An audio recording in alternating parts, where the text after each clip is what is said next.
Oi pessoal, estamos aqui para mais uma aula de mecânica dos solos. Para quem está chegando agora, certo? Essas são as aulas remotas para o curso técnico de edificações da Escola Estadual Professor Antônio Dantas. Hoje vamos dar continuidade no estudo das nossas expressões de índices físicos, certo? Então vamos lá. O peso específico do solo natural. O peso específico do solo natural é a relação entre o peso total do solo sobre o volume total do solo. Em campo, nós realizamos um procedimento chamado frasco de areia. As unidades que mais utilizamos são gramas por centímetros cúbicos, quilograma por centímetros cúbicos e tonelada por centímetros cúbicos. Lembrando que solo com todos os vazios preenchidos nós chamamos de solo saturado, ou seja, aquele solo que tem todos os vazios preenchidos, nós chamamos de solo saturado. Gravem bem isso, certo? E se ele estiver submerso na água, esse solo saturado receberá, né, a influência do empuxo da água, certo? Para você saber o que é peso total e volume total, você tem que voltar à aula passada, certo? E lembrar o que é peso total e ver lá o que é peso total e volume total, tá bom?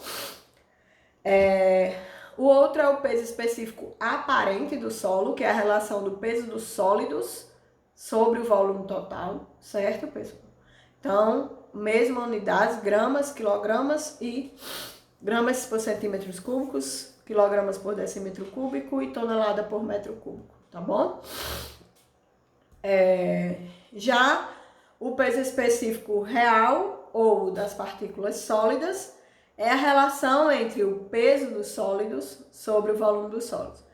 Pessoal, para quem acha que eu estou errando em falar a questão de peso, é porque, como eu disse na aula passada, o autor dessa apostila, ele adotou peso como sendo massa, certo? Então, não é que a gente tá errando, a gente sabe que peso é diferente de massa, certo, pessoal? Então, falamos de peso aqui porque o autor da apostila adotou como P mesmo, tá bom? Como peso. Na questão das partículas sólidas, nos solos que contém matéria orgânica, ele tem menor valor de peso dos grãos, né, o peso das partículas sólidas, e em solos ricos em óxido de ferro, eles têm maior peso dos grãos, né, maior peso das partículas sólidas. As unidades são gramas por centímetros cúbicos, quilogramas por decímetros cúbicos e toneladas por metro cúbico. Mas a unidade padrão é quilonewton por metro cúbico.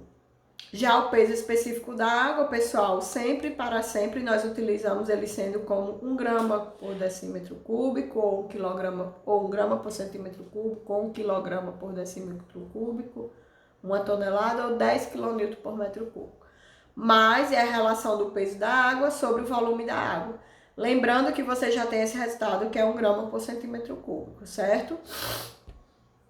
A densidade das partículas é a relação entre o peso específico das partículas sólidas, certo?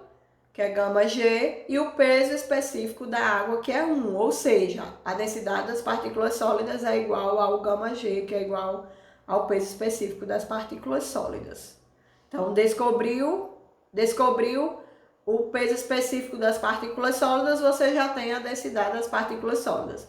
Lembrando que ela é adimensional, ou seja, não tem unidade de medida nela, e variam sempre entre 2,5 e 3, certo? Os solos ficam nessa porcentagem. O índice dos vazios é a relação entre o volume dos vazios sobre o volume dos solos, e também ele é adimensional, mas é expresso em porcentagem, certo? A porosidade é a relação entre o volume dos vazios e o volume total, é também adimensional e representado, né, expresso por porcentagem. O grau de saturação, que é aquele para saber quantos porcentos o solo é saturado. Lembra que lá no começo da aula eu disse que um solo com todos os vazios preenchidos nós chamamos de solo saturado. Então, o grau de saturação, ele me dá a porcentagem de água que preenche os vazios do solo, certo? Então, o grau de saturação é igual ao volume da água sobre o volume dos sólidos vezes 100. Por que, Yasnaya, vezes 100? Porque é porcentagem, tá certo? Igual a umidade. Lembra de umidade? que a gente precisou também multiplicar por 100. E nós temos, por fim, pessoal, a relação entre os índices. É quando a gente não tem um valor específico e é necessário achar, né, fazer uma relação entre índices para a gente procurar, para a gente ver se a gente acha o resultado. A nossa primeira relação é o peso específico dos solos, que é igual ao meu peso específico natural, né, sobre 1 mais umidade. A minha segunda relação é entre porosidade e índice dos vazios, certo? Que diz que minha porosidade é igual a índice dos vazios sobre 1 mais índice dos vazios. A minha terceira relação é índice dos vazios com peso das partículas sólidas sobre peso, acho que tá meio ruim essa bicha, mas eu acho que isso é um S. Peso específico dos sólidos, certo? Que é dos grãos e dos sólidos. A minha quarta relação é umidade, saturação, índice dos vazios e... Qual é esse outro, gente, que eu esqueci? Ops, vamos voltar, né? A professora esquece também. Densidade das partículas. A nossa outra relação é peso específico, né? Igual, tem relação com umidade, índice dos vazios e peso específico dos grãos. E a nossa sexta relação é peso específico com grau de saturação, né? Como é o nome agora? Esqueci de novo. Densidade das partículas, mais a saturação com vezes o índice dos vazios sobre 1 mais índice dos vazios. Yasnaya, não entendi nada do que você falou. Gente, não se preocupem, porque próxima aula a gente vem com uma lista de exercício. Vou tentar explicar de forma devagar para vocês, mas é bom que vocês voltem à aula passada sobre umidade, sobre as expressões dos índices dos vazios anteriores, né? Peso total, volume total, umidade.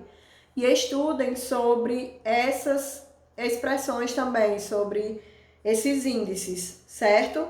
Porque nós vamos resolver problemas onde envolve todas essas relações, tá bom? Então, se tem alguma dúvida, não se preocupe que vocês vão tirar quando a gente for resolver os exercícios, tá bom? Mas estudem, revejam essa aula, tá bom? Aqui foi só a teoria, a prática vem depois, viu? Tchau, pessoal!